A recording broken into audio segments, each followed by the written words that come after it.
تولع؟ لا يا عم، ايه ده؟ انت شطن. بسم الله نبدأ وبه نتوكل وعلى الله. كل التوفيق طلابنا حبايبنا وطلاب ثالثه اعدادي في كل انحاء الجمهوريه من اسوان لحد اسكندريه. طلاب يا حبايبي، النهارده ان شاء الله احنا موجودين في الحصه المتوقعه والمحببه الى قلبي والى ليكم جميعا، وان شاء الله باذن الله تعجب الناس كلها. التدخين يا شباب. طب احنا تدخين هقول لك دخن؟ لا خالص، احنا هنتكلم على التدخين واثاره وانواعه وتتم عمليه التدخين ازاي. والاجمل من ده كله والاحلى من ده كله التجربه اللي هنعملها معاك. طيب بص سيدنا، ده الدرس الثالث في منهج العلوم بتاع حضرتك، المنهج الجديد.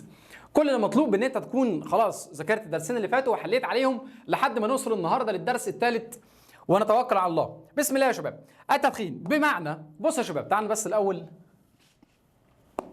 ماشي. التدخين يعني ايه تدخين؟ هنشرحها في الحصه عمليه التدخين كامله ان شاء الله. طبعا ده غلط، فبالتالي دمجناه بكلمه ايه والمخاطر بتاعته. انا مش محتاج حتى اساسا ابرر لك يعني ايه تدخين ولا خالص، ده انا اقول لك التدخين ومخاطره على طول. طب ايه اللي هيحصل يا سيدنا؟ بص يا سيدنا، احنا في الاول كده في البدايه بتاعتنا خالص في الدرس هنتكلم على نبات ينمو اسمه التبغ، نبات التبغ. اظن النبات ده يعني في كتير مننا يعني الله اعلم ممكن يكون في حد زميلك، في حد تبعك او قريبك او جارك او غيره بيدخن، فانت عارف ان في تبغ اللي هي الماده اللي جوه السيجاره. هنطلع فوق كده، شوف، ننزل لتحت كاننا ما عملناش حاجه يا شباب. راحت فين؟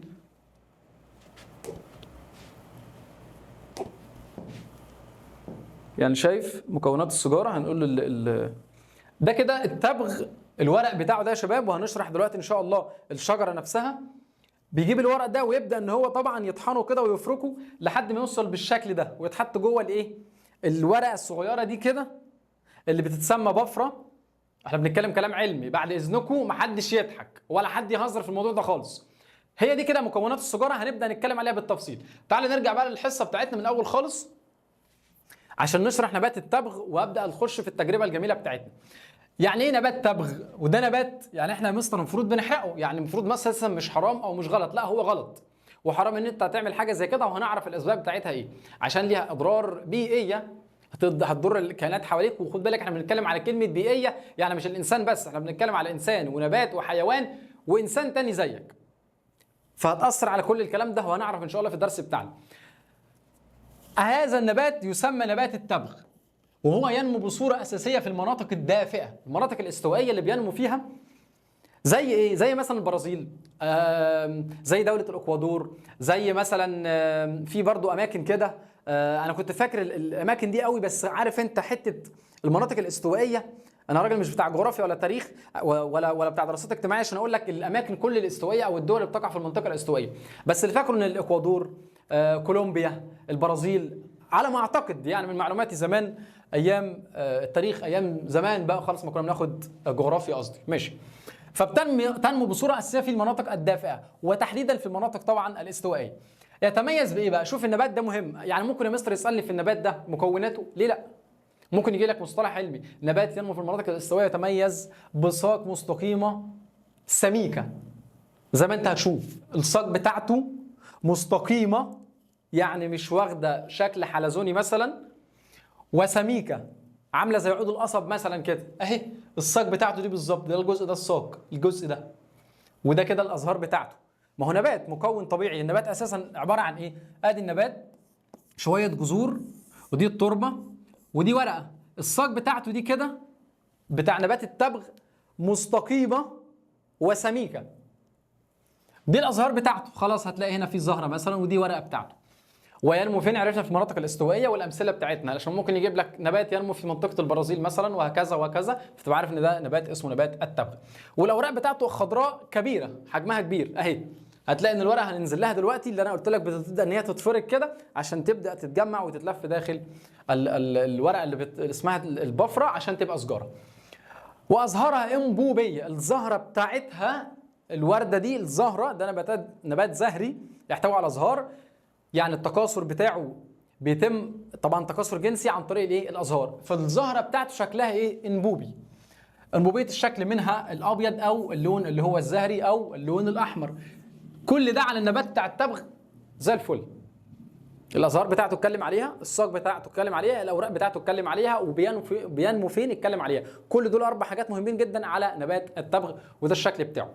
طيب جايب لي بعد كده في الدرس بيكلمني على التجربه دي احنا مش هنتكلم بقى عليها هنا، احنا هنعملها على طول ايه عملي قدام حضراتكم. لحظه هجيب الادوات واكون مع حضرتك. دلوقتي يا شباب احنا خلاص جبنا الحاجه بتاعتنا. المفروض الادوات بتاعتنا ان في السيجاره، وهنبدا نجيب ازازه الفوهه بتاعتها خلاص هي واضحه خالص، وهنجيب قطنه هنحطها هنا والسيجاره هتكون جوه القطنه، وفي فتحه صغيره خالص من هنا كده. المفروض الطبيعي ان انا كنت املى الازازه دي ميه واسد الجزء ده بسداده، وابدا ان انا اسيب الميه تنزل واحده واحده، فمعنى ان الميه بيتم تفريغها من الازازه عن طريق الخرم الصغير اللي تحت ده والفتحه الصغيره اللي تحت دي، كأن في حد بيستنشق الهواء اللي طالع منين؟ من السيجاره، اللي هو بيسحب. فطبعا عشان نجيب ميه ويبدا يحصل عمليه السحب، فهيكون الدخان قليل جدا اللي هيدخل السيجاره وهيعدي من الفلتر بتاعها، فمش التاثير مش هيبان في سيجاره واحده، هيبان في سيجاره واثنين وثلاثه. فاحنا هنضطر ان احنا نحط السيجاره داخل القطنه. طب فين القطنه؟ القطنه بتاعتنا هي يا استاذه تمام. القطنه بصوا نظيفه خالص، ما فيهاش اي حاجه. هنبدا نشوف تاثير السيجاره دي لما تتحط هنا كده. نبدا نلفها اللفه الصغيره دي، عارف انت الكرنب؟ ايوه، او ورق العنب، صح كده؟ نلفها كده جميل جدا. خدوا بالكم انا القطن ده سرقه من البيت عندي. ماشي. السيجاره خد بالك ممكن تبوظ، عادي ننزل نروح نشتري سيجاره غيرها، مش هتفرق يعني يا شباب. المهم اهم حاجه تكون انت مبسوط يا صديقي. وادي التجربه. بس خد بالك ابوك يدخل عليك دلوقتي يقفشك وانت بتتفرج على الفيديو ده او يديك في ده، انا ماليش دعوه. ماشي. ادي السيجاره يا سيدنا، ادي السيجاره كده جميل جدا في القطنه اهي تمام اهي. شوف ده لا سحر ولا شعوذه. طبعا لازم يكون معانا ولاعه عشان نولع الايه؟ السيجاره. بسم الله. ما ولعتش.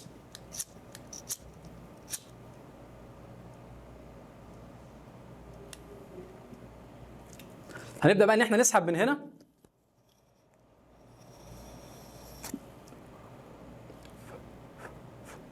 ماشي كده السيجاره تعتبر اشتعلت تماما. طبعا في تكييف ان شاء الله باذن الله ربنا يسهل ونخلص بسرعه.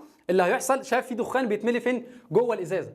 الدخان ده بيتملي عشان سحبت سحبه صغيره، هنسحب كمان سحبه صغيره جدا ونجري بسرعه. طبعا في دخان، في دخان خلاص اهو. هنجري بس بسرعه. طب اقول في السريع، لا معانا في دخان جوه الايه؟ دخان جوه الازازه. جاي منين؟ السحب نفسها. ما خلاص ما انت بتسحب اهو. مالناش دعوه يا شباب، الحمد لله راجل مش مدخن. فالدخان جوه الازازه نتيجه ايه؟ ان هو خلاص بيحصل السحب. خد بالك اللي بيطلع لبره ده اللي هي بتقول عليها طافيه، ده اسمه الرماد، هنتكلم عليه ان شاء الله. خد بالك كده انا خدت لي شويه غازات سامه ومهيجه ومشكله كبيره جدا.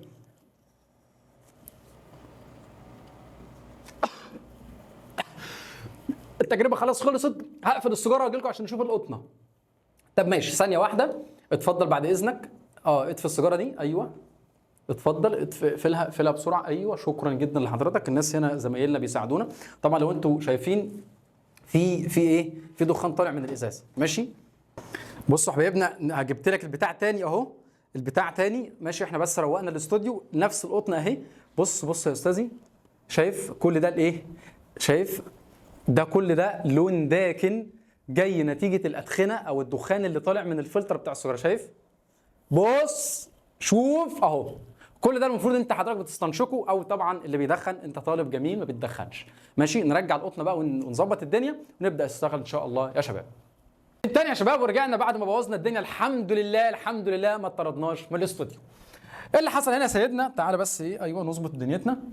شوف بقى دي التجربه طبعا بيحكي لك عنها، وكأن القطنه اهي دي اللي حصلت بالظبط. بس طبعا ده خد بالك جاب ديفوهات الازازه، ودي القطنه اللي فرض فيها التاثير بتاع الدخان اللي جاي من السيجاره اللي المفروض الشخص بيستنشقه للداخل. انا عايز اقول لك معلومه ثانيه ان شاء الله هنتكلم عليها دلوقتي. شايف في حتت كده البقع بتاعتها غامقه جدا، دي بنسميها قطران، لان هي عباره عن جزيئات لماده القطران، ماده وحشه وهنتكلم عليها دلوقتي ان شاء الله. فده طبعا مع مرور دخان السيجاره خلال قطعه القطن يتحول لونها من الابيض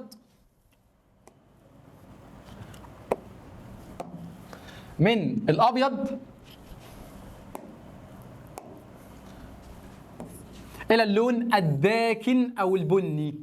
نتيجه ايه؟ هيقول لك علل من خلال تجربه التدخين عن طريق الزجاجه خلال القطنه يتحول لونها من الابيض الى الداكن او البني. ليه؟ نتيجه ترسب بعض نواتج الاحتراق بين الياف القطن، اللي هو الدخان، الغازات اللي طالعه من السيجاره على مفروض على جهاز التنفس بتاع حضرتك، احنا خليناها تمر في القطنه وخلال الزجاجه، ويا دوب احنا كنا بنسحب من تحت خالص. فعشان نفهم اللي حصل، فطبعا دي كلها غازات، الادخنه كلها وماده اسمها الاطران. طيب نرجع هنا بقى لمكونات السيجاره اللي احنا اتكلمنا عليها. ادي الاوراق الخضراء الكبيره اللي هي موجوده في نبات التبغ. كل الورق ده كده بيتجاب، بيتقطع كده بالراحه خالص، ويبدا ان هو يتحط جنب بعضه لحد ما ينشف خالص خالص خالص خالص. يبدا ان هو يحصل له عمليه الفرك، طبعا ممكن يكون يدوي وممكن يكون بقى عن طريق اجهزه او مكن معين، الله اعلم على حسب جوده السيجاره اللي موجوده مع حضرتك. طبعا ابعد عنها خالص، سجاير وحشه وحشه خالص، ابعد عنها، ما تجيش جنبها خالص. نتكلم بقى على مكونات تحتوي اوراق نبات التبغ على العديد من المواد الكيميائيه، اهمها النيكوتين. هو ايه النيكوتين؟ النيكوتين ده ماده وتركيبه ليه تركيب كيميائي جميل جدا. فاكر عمليه البناء الضوئي؟ النبات بيبقى جواه ايه؟ مواد كيميائيه اللي هي السكريات. دي نفس الوضع، ما هو ده نبات، فبالتالي ليه مكونات كيميائيه. فماده النيكوتين المكونات الكيميائيه بتاعته، وهي عباره عن مجموعه من عناصر الكربون والهيدروجين والنيتروجين، السي وادي الاتش وادي الان، طبعا متوزعه في التركيب ده باعداد معينه علشان تديني المركب بتاع النيكوتين. طبعا ده في التركيب الكيميائي بتاع الماده دي. فتؤدي درجه حراره مرتفعه ناتجه عن اشعال السيجاره، اللي هو السيجاره رحنا احنا مولعين بالكبريت بقى او ايا كان، فبدا يحدث اشتعال في السيجاره، فدي بنسميها درجه حراره ايه؟ مرتفعه. فاول ما وصلت السيجاره توصل اول حاجه لمين؟ للنيكوتين، وهنشرح لك عمليه التدخين كامله في فيديو. الى تبخر النيكوتين. فالنيكوتين ده بيتبخر، بيطلع فين؟ طبعا في حبه بيطلعوا بره، بس الجزء الاكبر اللي حضرتك بتسحبه تستنشقه بيجي لك عند مين؟ طبعا بيدخل الجهاز التنفسي بتاعك وتحوله الى الحاله الغازيه اللي هو الدخان، ليمتزج بالدخان ويستنشقه. طبعا الدخان نتيجه الاحتراق وفي غازات سامه جايه منين؟ التركيب الكيميائي ده كله اللي هو النيكوتين لما احترق، لما ولعنا فيه دخل مع الدخان، طبعا هنا تحول للحاله الغازيه، فدخل مع الدخان لمين؟ المفروض بقى للرئتين وللهري اللي احنا هنتكلم عليه دلوقتي، اللي هو جسمنا اللي هو بيدمرنا احنا. ويستنشقه مين؟ المدخن. ويؤدي احتراق اوراق التبغ والمواد المكونه لها الى تصاعد خليط من الغازات الخطيره.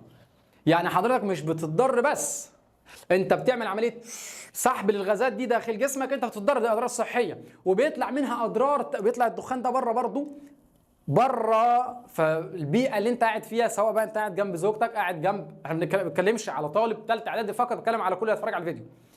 وحضرتك لو طالب ثالثه اعدادي او طالب ثالثه اعدادي، في حد تعرفيه على معرفه قريبه منك، بلاش بعيد عشان ما يضربكيش، وفكروني احكي لكم على موقف معين حصل، فنبدا ان احنا نتكلم معاه بهدوء وبالحسنى عمليه التدخين ومكونات السيجاره وتاثيرها على الصحي وعلى البيئه. فخد بالك، ادينا قلنا معلومه كده على الماشي، وهي ايه؟ ان التدخين له اضرار صحيه وبيئيه. ماشي.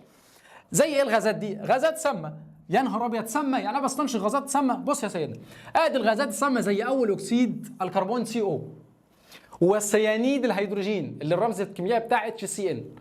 دي غازات سامه، غازات سامه، ما تعرفش اكتر من كده، غازات سامه سامه هتموت يلا.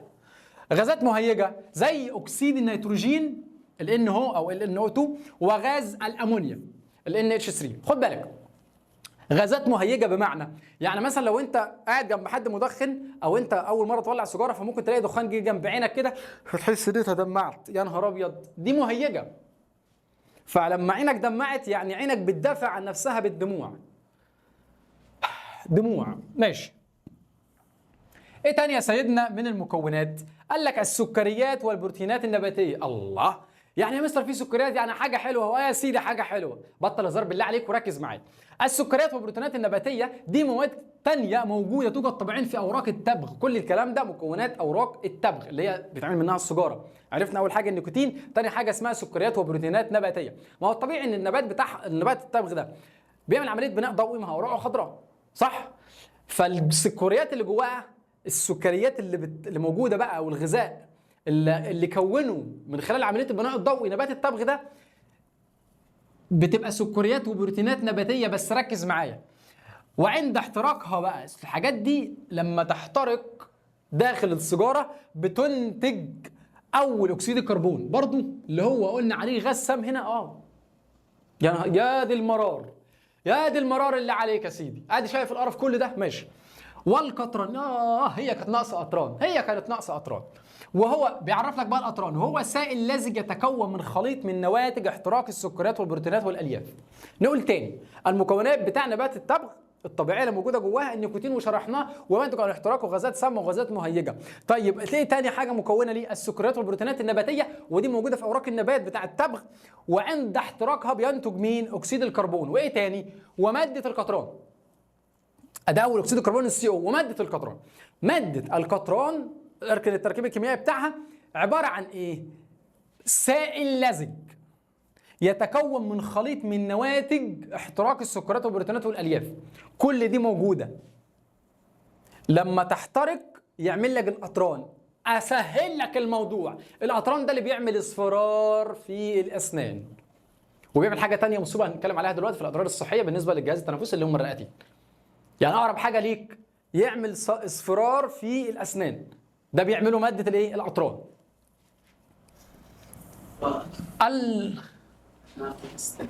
يا باشا كنت تفتح، مش مستاهل، مش هتفرق. ماشي. العناصر المعدنيه، يا عم ده الموضوع سهل اهو، ده شويه يا عيني نيكوتين وشويه سكريات ماشي، وبروتينات كمان نباتيه، وعندنا شويه عناصر معدنيه يا مستر. يعني ما احنا بنشرب ميه معدنيه تبقى فيها مشكله؟ انت عارف لو جيت لك دلوقتي هعمل فيك ايه؟ الله يسامحك يا سيدي، الله يسامحك. احنا بنتكلم على عناصر معدنيه مشكله تعمل لك مشكله كبيره. زي ايه؟ قال لك توجد في التبغ عناصر معدنيه زي البوتاسيوم وزي المغنيسيوم وزي الكالسيوم وعناصر ثقيله سامه.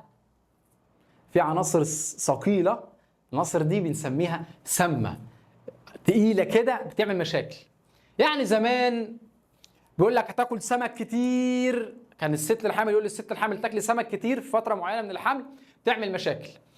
فهنا في عناصر بقى سامه، الكادميوم والرصاص والزرنيخ، دي بتاثر، دي بتدمر الدماغ، بتدمر خلايا المخ. الحاجه دايما خد بالك لما بتزيد عن الحد بتتقلب للضد، خليك دايما فاكر المعلومه دي. بنتكلم عن العناصر المعدنيه الثانيه، تيجي تقول لي يا مستر دي عناصر مفيده ومش مضره، دي حاجه كويسه قوي زي الفل. لا يا سيدي مش هينفع. البوتاسيوم والمغنيسيوم والكالسيوم، وفي عناصر ثقيله ثانيه زي مين؟ الكادميوم والرصاص والزرنيخ. تبص على الدرس من فوق تحس الموضوع سهل خلاص. بنتكلم التدخين زي ايه؟ احنا بنتكلم على اضرار صحيه وبيئيه، ماشي يا سيدي، صحيه للجسم، انسان تنفسي وغيره وقلب ومش عارف ايه واعصاب والكلام ده كله، والبيئيه بتاثر على البيئه. خلاص يا عم مفيش مشاكل، انا هولع السيجاره بعد كده ومش هطفيها في الطفايه او ارميها في الشارع، لا ده انا هركنها كده وادفنها عشان ما حدش يتضرر بيها. وتيجي تبص تلاقي تاني على الدرس بيكلمك على التدخين وعمليه التدخين ومكونات اوراق التبغ. طب يا عم الدرس سهل سهل، بس خد بالك المعلومات اللي جوه اللي ما بين السطور بتفرق جدا مع الطالب اللي عايز يجيب الدرجه النهائيه. العناصر الثقيله زي الكادميوم والرصاص والزرنيخ مش محتاج اقول لك احفظهم، مش محتاج. في حاجات كده انت على طول بتلقطها عشان انت طالب شاطر ان شاء الله. طب العناصر المشعه، تعالى بقى برر لي بقى الموضوع ده. عناصر مشعه ايه اللي مفيده؟ اكيد طبعا اطران سوداء، حوار مشكله كبيره. توجد كميات قليله من العناصر المشعه مسؤوله عن الضرر الاشعاعي، ضرر اشعاعي يوديك في 60 داهيه الذي يلحق برئتي المدخن. الرئتين بتوع حضرتك يدمرهم لك، وهنبدا نشوف الصور اللي جايه ان شاء الله. ومنها البولونيوم، من العناصر المشعه البولونيوم. طب العناصر الثقيله، شفت بقى السؤال ممكن يجي في ايه؟ هيجي يسالك مثلا سؤال يقول لك قارن بين البولونيوم والكادميوم، تفضل تقول مين فيهم اللي كان ثقيل ومين فيهم اللي كان مشع؟ مين فيهم اللي كان ثقيل ومين فيهم اللي كان مشع؟ مين فيهم اللي كان ثقيل مين فيهم اللي، يا نهار ابيض ده. تخيل ده سؤال قارن. هتقول لي يا مستر يعني سهل، اقول واحد ثقيل واحد مشع، هغشها. غلط، حرام، ما تغشش. فهنا البولونيوم مشع، الكادميوم معدني ثقيل طبعا. ماشي. ايه تاني يا سيدنا؟ في عمليه التدخين، هنشرح لك عمليه التدخين بس اصبر علينا.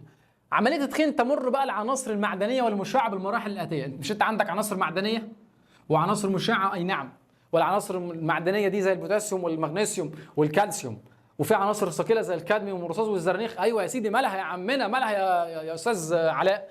والمشعه ايه اللي بيحصل فيها؟ قال لك بقى لما بتمر في عمليه التدخين اول حاجه بيحدث عمليه تطاير. ايه اللي بيحصل بقى؟ تتبخر بعض العناصر الثقيله والعناصر المشعه عند اشتعال التبغ. ما هو اكيد هتتبخر، فيحصل ايه يا سيدي؟ وتتحول لغازات. ما دام اتبخرت تبقى غازات اكيد، يعني مش هتكون سائله وتتبخر، مش هتكون صلبه وتتبخر. الموضوع بسيط جدا. يبقى عمليه التطاير استنشاق التراكم الرماد. 4 بسيطه خالص. الرماد ده اللي انا قلت لك عليه، لونه ممكن يكون ابيض او ممكن يكون لونه كده ايه، يعني قريب من الرصاص، يعني لون مش ابيض، يعني اللون بتاع الرماد ده يا شباب رمادي. التطاير استنشاق تراكم رماد. ايه اللي بيحصل هنا؟ بعد ما تتحول لغازات او تلتصق بجزيئات القطران اللي انا قلت لك عليها الداكنه، اللي انت ممكن تكون شفتها في القطن لما عملت لك كده. كان ايه اللي حصل فيها؟ قال لك جزيئات القطران بتلتصق مع التطايرات الغازات اللي هي بتاعت العناصر المشعه والثقيله، وببدا استنشقها. دي العمليه الثانيه. يبقى اول حاجه ممكن نقول هنا عمليه الاحتراق. يعني انا من رايي كنا المفروض نخلي ده 1 وده 2 وده 3 وده 4 وده 5. اول حاجه الاحتراق، السجاره هي راحت ولعت، بس هو هنا جاب لك كلمه التطاير على طول عشان ممكن انت اللي متولعش ممكن حد غيرك يولع، وده بنسميه تدخين الغير مباشر. الاضرار بتاعته ان حد مولع جنبك. عمليه التطاير نقول تاني، تتبخر بعض العناصر الثقيله والعناصر المشعه وتتحول الى ايه؟ غازات، او تلتصق بجزيئات القطران اللي كانت موجوده في الورقه بتاعه التبغ. جزيئات القطران دي دقيقه جدا جدا جدا.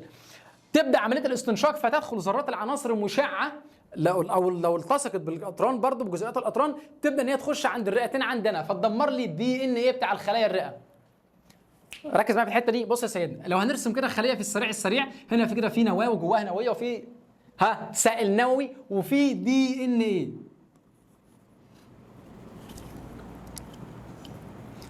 في دي ان ايه اهو سلوك صغير كده في السريع اللي هو المفروض الرسمه بتاعته كده. ما ظبطتش ماشي. الدي ان ايه ده المسؤول عن الخلايا بتاع الرئه بيتدمر عن طريق مين؟ استنشاق الدخان اللي تطاير، اللي هو العناصر المشعه والعناصر الثقيله بدات تتحول لغازات او التصقت بجزيئات الاطران، وانا بدات استنشقها اللي هو كمدخن. فتبدا ان هي تعمل ايه؟ بتبدا تعمل تلف تدمير للدي ان ايه اللي موجود في خلايا الرئه.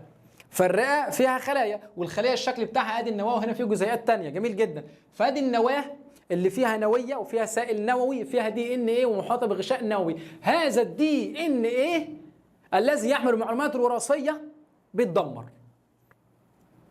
ادي احنا بنتكلم على مشاكل كده واحنا ماشيين واحده واحده مع بعض، كلها مخاطر. من اول ما قلت كلمه التدخين هي مقترنه بكلمه المخاطر على طول. ويزيد هذا التلف ده بيزيد امتى؟ خطر الاصابه بالاورام السرطانيه. يا نهار اسود، يا عم شيلوني من هنا ودوني في اي حته ثانيه. يعني هذا التراكم وهذا التلف للدي ان ايه بيعمل اورام سرطانيه. التراكم الاشعاعي، كل ما يبدا يحدث تراكم يؤدي تراكم العناصر المشعه الى تلف الدي ان ايه. جميل جدا. في خلايا الرئه فيزيد هذا التلف من طبعا اللي هو الاورام السرطانيه. خد بالك الاستنشاق بدات تخش جوه، يبقى تطاير استنشاق بدات تخش جوه عند مين؟ الرئتين، وتترسب في تفرغات الشعب الهوائيه. الشعب الهوائيه بص يا سيدي الرئه بتاعتك عامله ازاي؟ تعال نجيب صفحه حته كده فاضيه صغيره اهي. ادي القصبه الهوائيه،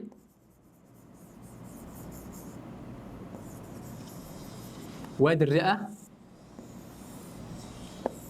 ادي الرئه. هذه بقى الشعب دي متفرغه كده لحاجه كده مثلا، ادي دي شعبه مثلا من الشعب، وكل لفه من دي كده بتبقى عباره عن شويه شعيبات. كل ما يحدث استنشاق وتراكم، استنشاق وتراكم، تراكم فيؤدي الى تلف للدي ان ايه وتدمير للدي ان ايه، وبالتالي ممكن يؤدي الى اورام سرطانيه. اخر حاجه وهي الرماد. الرماد ده اللي احنا اتكلمنا عليه يحتوي الرماد المتبقي على عناصر غير المتطايره، ما تتطايرش بقى، زي مين؟ زي الكالسيوم والبوتاسيوم، وهي التي تعطي اللون اللي هو الرماد ده لونه الايه؟ الابيض او الرمادي، اللي هو الطافيه بتاعت السجاير لما تعمل كده اللي بيتطاير ده بيعمل مشكله. يبقى في بعض العناصر غير المتطايره اللي ما عرفتش ان هي تتحول لغازات، ده اللي هي الايه؟ الطافيه.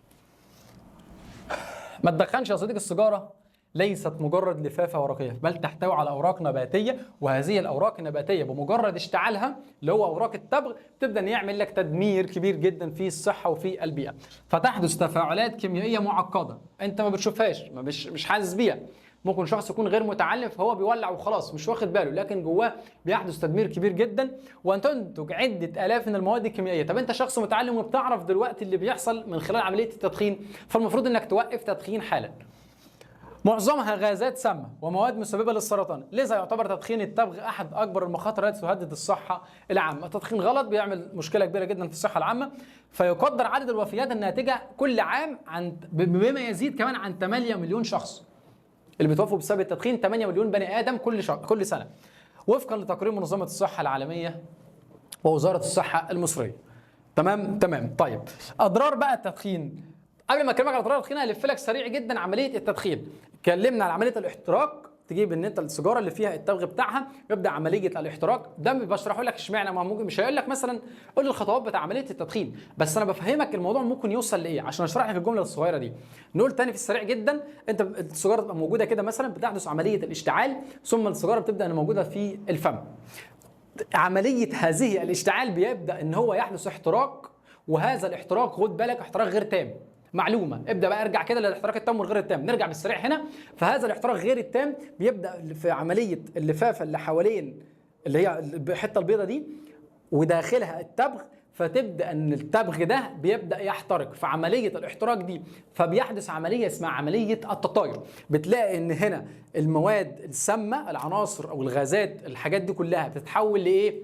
لدخان. هذا الدخان بيبدا عمليه استنشاق، بتستنشقه، بيبدا يخش مين؟ لجسمك انت.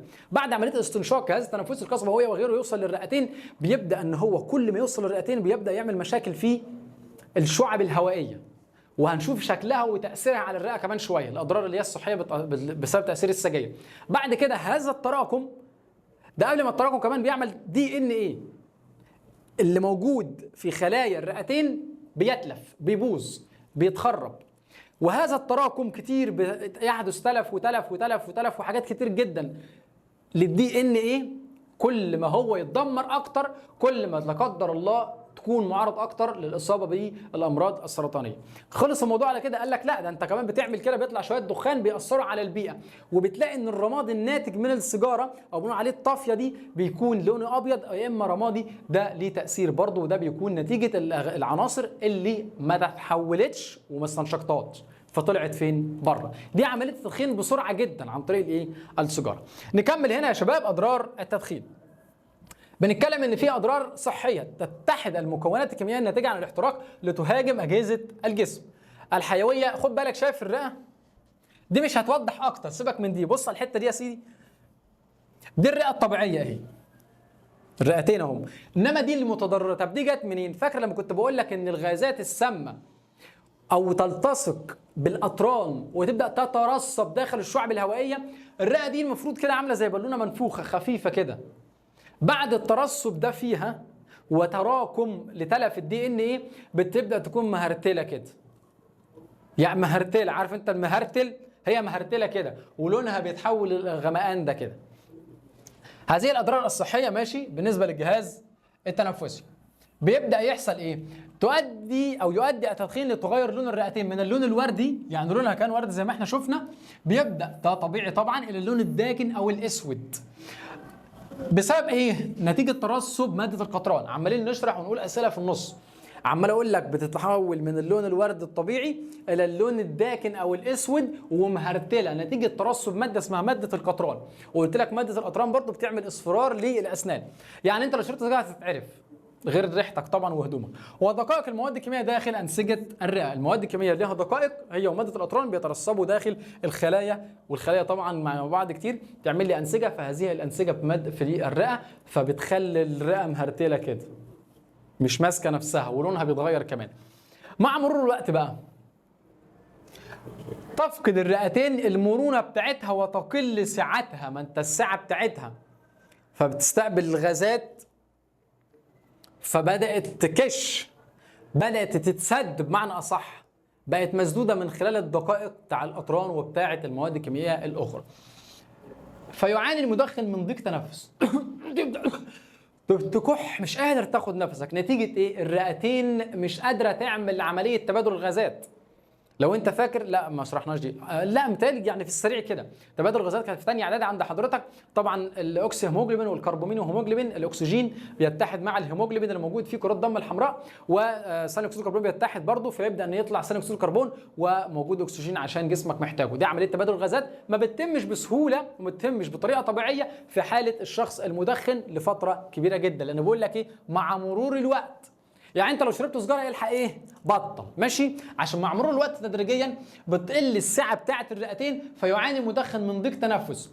فتلاقي ان الشخص بعد فتره كبيره جدا وسنه وصل لسن الشيخوخه مثلا، او بعد 60 سنه يبدا يروح للدكتور، فالدكتور يديله بخاخه. الحمد لله.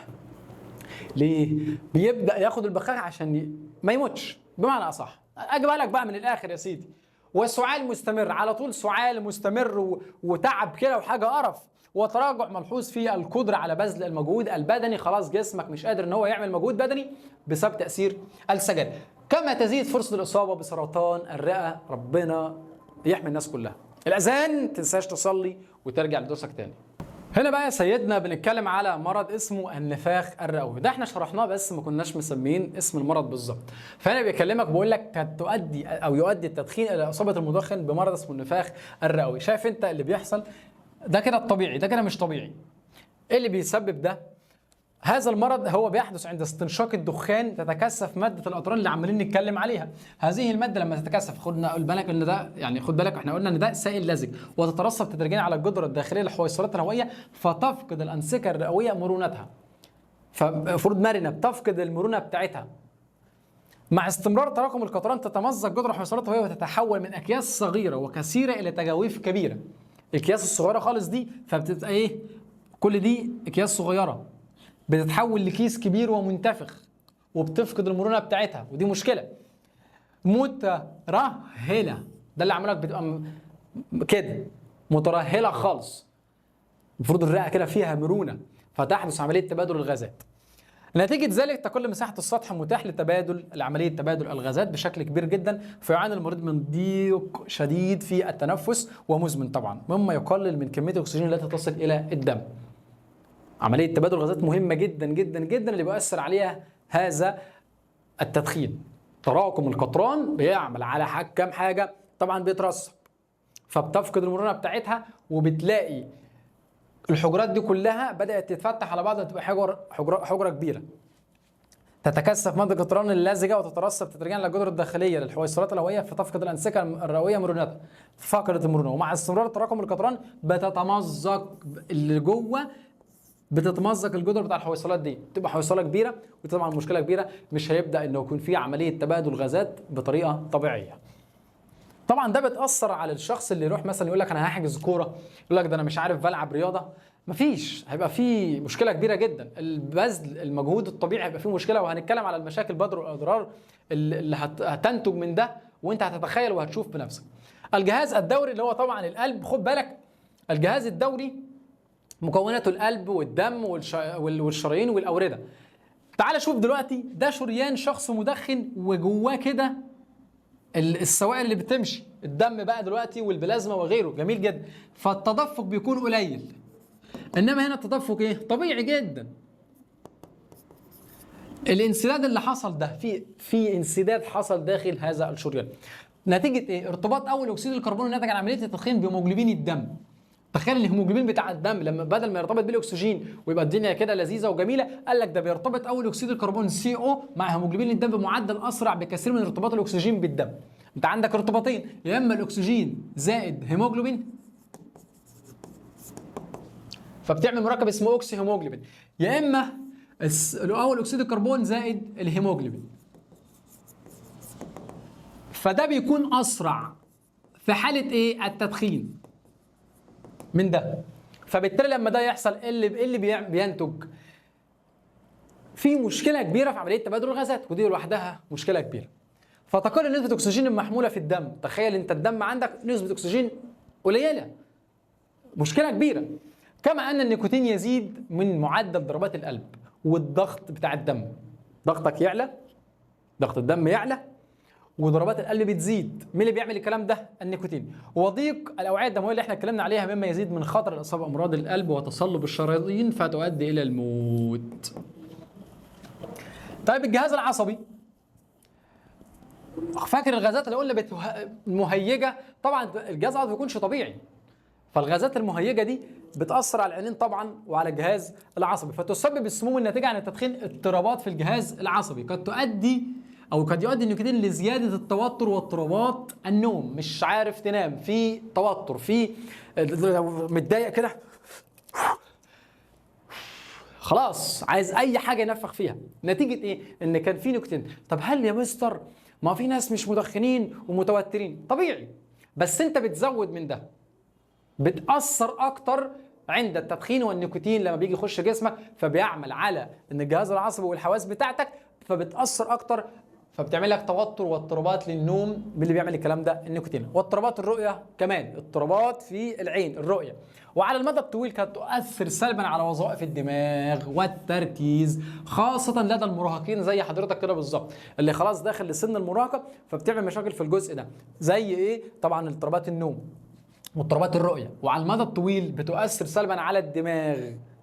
ما خدتش السيجاره بتاعتك فتحس ان انت ايه؟ مش طبيعي. بتلاحظها امتى؟ مثلا لو في حد مدخن في رمضان وهي الناس بتفطر، تلاقيه يشرب بقه ميه ويجري على البلكونه يولع سيجاره، دماغه مش مستوعبه ان طول اليوم ما خدتش نيكوتين. لا، اساسا الطبيعي ان الجسم بتاعنا بيفرز نيكوتين بنسبه طبيعيه، ربنا رايد لنا ان في نيكوتين، وربنا خلقنا ان في نسبه نيكوتين عشان تعدل المزاج، الغزاله رايقه. طب انت بقى بتزود نيكوتين، تلاقي الجسم يعمل ايه؟ الخلايا بتاعت دماغك تعمل، تقول لك ايه ده؟ طب انا بيجي لي نيكوتين من بره، افرز نيكوتين ليه؟ الراجل بيسهل عليا، ما بيخلينيش اشتغل وبيجيب لي نيكوتين من بره، وكتير، بنسبه كتيره جدا كمان، فتركن الخلايا بتاع المخ ما تفرزش نيكوتين. مع الوقت الكلام ده خلاص، تيجي بقى انا عايز ابطل بقى، تلاقي دماغك نسبه النيكوتين مش واصله لها، فتحس باريافه، توتر، بمشكله، مش طايق نفسك وعصبي وفي اضطرابات في كل حاجه، فعايز توصل للنيكوتين باسرع وقت. الا بقى اللي بيكون عنده اراده وبيبدا ان هو يتمسك بالقرار بتاعه عشان يتوقف تماما عن التدخين. وطبعا بتاثر على التركيز وخاصه في سن المراهقه. طيب الخصوبه والصحه الانجابيه، ربنا كرم حضرتك كده وابوك قال لك احنا عايزين نجوز الواد، قاعد في قعده انس كده مع مامتك، بقول لك ايه يا حاج عايزين نجوز الولد، وانت يعني كده واقف على جنب كده انا هتجوز. بس لو حضرتك بتدخن يؤثر التدخين سلبا على الخصوبه لدى الجنسين سواء الستات او الرجال، ويزيد من اخطار التشوهات الجنينيه. ده كمان لو كان في جنين، لو ربنا كرمك وابوك وافق ان هو يجوزك، فيأثر على الخصوبه بتاعت حضرتك، ممكن توصل ان انت تكون عقيم لا قدر الله، ربنا طبعا يشفي الناس كلها ويرزق الناس كلها. طب لو كان في جنين، ممكن التدخين يؤثر ويعمل تشوهات جنينيه. الرقم 5 من الأضرار الصحية المناعة والمظهر العام، تلاقي جسمك يعني خسيت كده والموضوع كان صعب عليك والمناعة قلت عندك، طبعا كل ده بسبب التدخين، كما يظهر بوجود أو بوضوح شحوب الوجه، تلاقي دايما إن الشخص عجز بدري شوية، مفيش وشه كله مفيهوش نضارة. ما تدخنش بمعنى أصح، في أضرار غلط جدا وحش جدا جدا. طيب